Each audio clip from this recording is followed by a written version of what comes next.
ഈ വരുന്ന ക്രിസ്മസ് കാലത്ത് സൂര്യ ടി വി ഒരുക്കുന്ന ചിത്രങ്ങൾ ഏതൊക്കെയെന്നാണ് എന്നൊരു വീഡിയോയിൽ നോക്കാൻ പോകുന്നത്. വീഡിയോയിലേക്ക് വരുമ്പോൾ വീഡിയോ ലൈക്ക് ചെയ്യുക, ചാനൽ സബ്സ്ക്രൈബ് ചെയ്യുക. ഡിസംബർ മാസം അങ്ങോട്ട് OTT റിലീസ് ചെയ്യുന്ന ചിത്രങ്ങളുടെ വീഡിയോ നമ്മുടെ ചാനൽ ഭാഗം പരിശോധിച്ചാൽ നിങ്ങൾക്ക് കാണാൻ വേണ്ടി സാധിക്കും. നേരെ ഇന്നത്തെ വീഡിയോയിലേക്ക് പോകാം. ഒന്നാമത്തെ ചിത്രമാണ് നിവിൻ പോളി, ധ്യാൻ ശ്രീനിവാസ്, അതോടുകൂടി തന്നെ അനശ്വര രാജൻ എന്നൊക്കെ പ്രധാന കഥാപാത്രങ്ങളായെത്തിയ ചിത്രമായിരുന്നു മലയാളി ഫ്രം ഇന്ത്യ. ചിത്രത്തിൻ്റെ സാറ്റലൈറ്റ് അവകാശങ്ങൾ ഇപ്പോൾ സൂര്യ ടി വി സ്വന്തമാക്കിയിട്ടുണ്ട്. ചിത്രം ക്രിസ്മസ് സ്പെഷ്യലായി നമുക്ക് സൂര്യ ടി വിയിലൂടെ ആസ്വദിക്കാൻ വേണ്ടി സാധിക്കുന്നതായിരിക്കും. ആസിഫ് അലി, ബിജി മേനോൻ എന്നൊക്കെ പ്രധാന കഥാപാത്രങ്ങളായെത്തിയ ചിത്രമായിരുന്നു തലവൻ.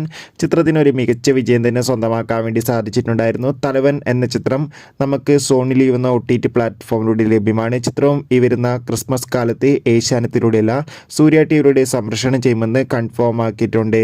രജനീകാന്ത്, അതോടുകൂടി തന്നെ അമിതാഭ് ബച്ചൻ, മഞ്ജു വാര്യർ, ഫഹദ് എന്നൊക്കെ പ്രധാന കഥാപാത്രങ്ങളായെത്തിയ വേട്ടൻ എന്ന ചിത്രത്തിൻ്റെ സാറ്റലൈറ്റ് അവകാശങ്ങൾ ഇപ്പോൾ സൂര്യ ടി വി സ്വന്തമാക്കിയിട്ടുണ്ട്. ചിത്രം ഉടൻ തന്നെ നമുക്ക് സൂര്യ ടി വിയിലൂടെ ആസ്വദിക്കാൻ വേണ്ടി സാധിക്കുന്നതായിരിക്കും. ദളപതി, വിജയ്, മീനാക്ഷി ചൗധരി എന്നൊക്കെ പ്രധാന കഥാപാത്രങ്ങളായെത്തിയ ചിത്രമായിരുന്നു ഗോട്ട്. ചിത്രത്തിൻ്റെ മലയാളം സാറ്റലൈറ്റ് അവകാശങ്ങൾ ഇപ്പോൾ സൂര്യ ടി വി സ്വന്തമാക്കിയിട്ടുണ്ട്. കാത്തിരിക്കാം. ചിത്രങ്ങളുടെ കൂടുതൽ അപ്ഡേഷൻ അറിയാൻ വേണ്ടി നിങ്ങൾ കാത്തിരിക്കുന്ന ചിത്രം ഏതാണ്? തീർച്ചയായും കമൻറ്റ് ബോക്സിൽ രേഖപ്പെടുത്തുക. Bye bye.